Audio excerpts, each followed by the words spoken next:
एक फौजी की कहानी। यह कहानी एक सैनिक की है जो वियतनाम में युद्ध के लिए गया था।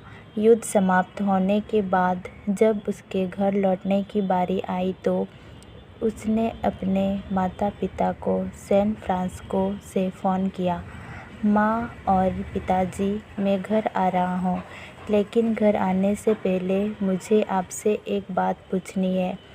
मेरा एक दोस्त है जिसे मैं अपने साथ घर लाना चाहता हूँ, क्या मैं उसे ला सकता हूँ? बिल्कुल बेटा, ये भी कोई पूछने की बात है। हमें तुम्हारे दोस्त से मिलकर बहुत खुशी होगी, माता-पिता ने जवाब दिया। लेकिन पहले एक बात आप लोग जान लें, सैनिक बोलता गया, युद्ध में वो बहुत बुरी तरह घायल हो गया है। उसने एक बारूदी सुरंग पर पैर रख दिया था और उसमें उसे अपना एक हाथ और पैर गंवा दिया है। उसके पास कोई जगह नहीं है जहाँ वो जा सके, इसलिए मैं उसे अपने साथ रहने के लिए लाना चाहता हूँ। उसकी यह बात सुनकर उसकी माँ बोली, बेटा, तुम्हारे दोस्त के बारे में जानकर बहुत दुख हुआ। हो सकता है हम इसके रहने के लिए कोई जगह तलाश कर सके। नहीं माँ, मैं चाहता हूँ कि वो हमारे साथ रहे। लेकिन बेटा, अब पिता ने कहा, तुम समझ नहीं रहे हो कि तुम क्या चाह रहे हो। इस तरह का अपाहिज व्यक्ति हमारे लिए कितना बड़ा बोझ होगा। हमारी अपनी ज़िंदगी है जीने के लिए और हम नहीं चाहते कि इस तरह की कोई भी परिस्थिति हमारी ज़िंदगी में दखल दे। मेरे हिसाब से तुम्हें अकेले घर आना चाहिए और अपने दोस्तों को वहीं छोड़ देना चाहिए। वह अपनी ज़िंदगी जीने के लिए कोई ना कोई रास्ता निकाल ही लेगा। सुनकर उस सैनिक ने फ़ोन रख दिया।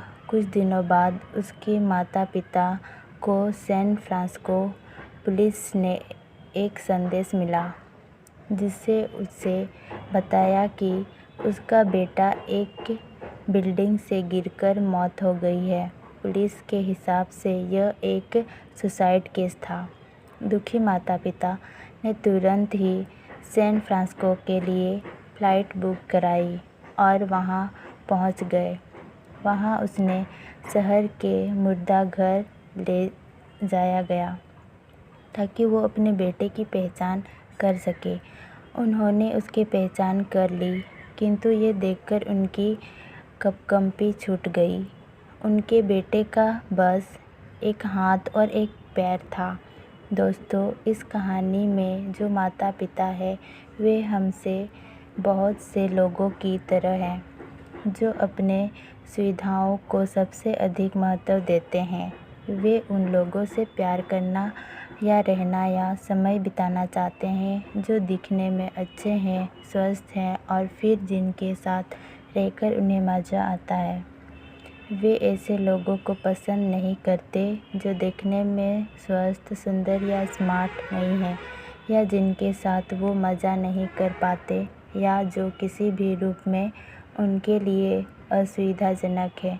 वो ऐसे लोगों से दूर बनाकर रखते हैं। लेकिन कभी-कभी उनकी इसी व्यवहार के कारण उनके सामने ऐसी परिस्थितियां उत्पन्न हो जाती है जब उन्हें पछताना पड़ता है। आइए लोगों को वे जैसे हैं जैसे ही अपनाएं और ज़रूरत पड़ने पर उनकी मदद करें। दोस्तों, आपको ये फौजी की कहानी कैसी लगी? आप अपने कमेंट के द्वारा हमें अवश्य बताइए। आशा करती हूँ कि आपको कहानी पसंद आई होगी। कहानी पसंद आई है तो लाइक, सब्सक्राइब और शेयर करें। और इस कहानी पर आपकी क्या राय है, हमें कमेंट करके ज़रूर बताएं।